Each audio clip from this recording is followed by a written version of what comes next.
This is an improvement to our morning wheels. So at the moment we have the button at the bottom of the car that says person not here. Now normally if someone's already answered the question we'll click that, but I want to make it a bit better, so I want to add a second button that'll say already answered. So rather than skipping the person, it'll skip the question.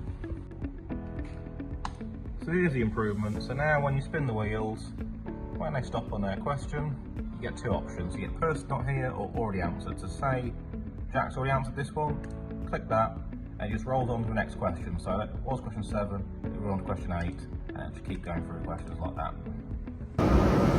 Okay, so in this tab here, we have the dots for the colours for the teams. Now obviously we do get the teams changed around every few months, but I don't actually have a standard home for these to go, so they're just sort of left on a shelf or anywhere. So I thought we'd just give them a proper home, so then when I do go to change the teams around, they're right where I need them, right next to the wall. Thank you very much.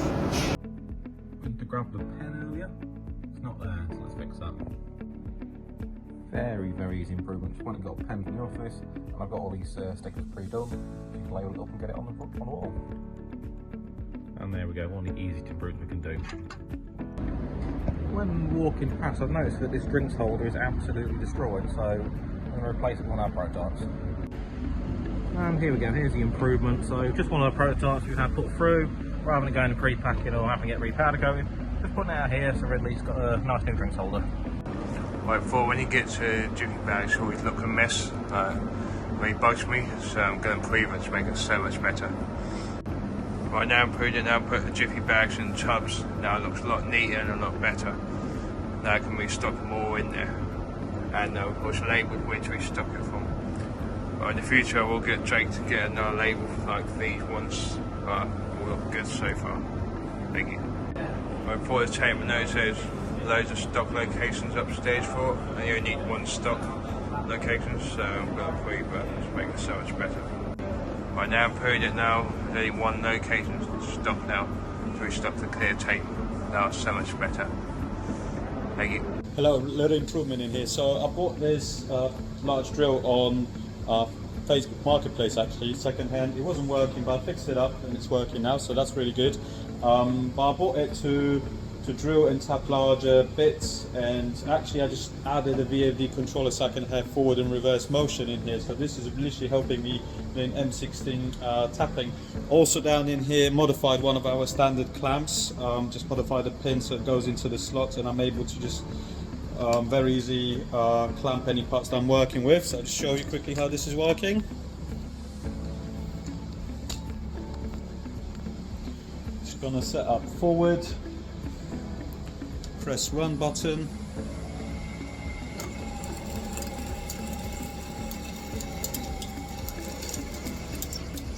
press reverse, and it makes my life easier. Thank you very much. At the moment, when doing photo shoots, I have this for supporting items that are on the wall, rather than put too much weight on the wall, risking damaging it, but it only works for flat objects. We've got some which are horizontal, so I've got Jake to design me a second version, but with an angle on it, so it can support it at the angle. When myself and Adam were trying out the new attachment here, I've got trouble getting the old one off, so it's quite difficult to push in both pins and remove at the same time. So what I've done, I've done this little tool here. So what you can do, you can clamp it both sides of that, hold it in place, and then pull the attachment off. It's a lot easier to use. Also attached a cable tie to it so you can hang it up somewhere on the tool wall here and give it a nice home. Okay, so today's improvement, Jake has designed a new trolley for our steel tubes. So at the moment, when we have an order for steel tubes, we have to get them cut, and then have to get powder coated. More often than not, there's obviously a couple or more per order. So what we want to start doing is actually getting them put in a location, just so we have them ready to instantly go straight out to the customer. So all that's going to happen is tubes are going to go straight into here, just like that. It'll be stocked up completely of the different sizes that we do, and this will just make it easier and quicker for the orders to go out to the customers, and we'll be able to have stock of them. Thank you very much. Every time I load up Google Chrome, it loads the red dot tracker in the top corner, which we don't use anymore. So I'm going to change it out for Tasker. I've now changed it so when I boot up Chrome, Tasker comes up at the top, so I don't have to keep loading it up every time. Thank you very much. Now I'm back, I'm just going to adjust the height of this bench so it's back to my height again. I've put the caster wheels back on, so it's now the perfect height. Thank you very much. Very quick and easy improvement. This is a guideline on using the made to order tracker, which we don't use anymore, so that's gone now. Great job everyone, thank you very much.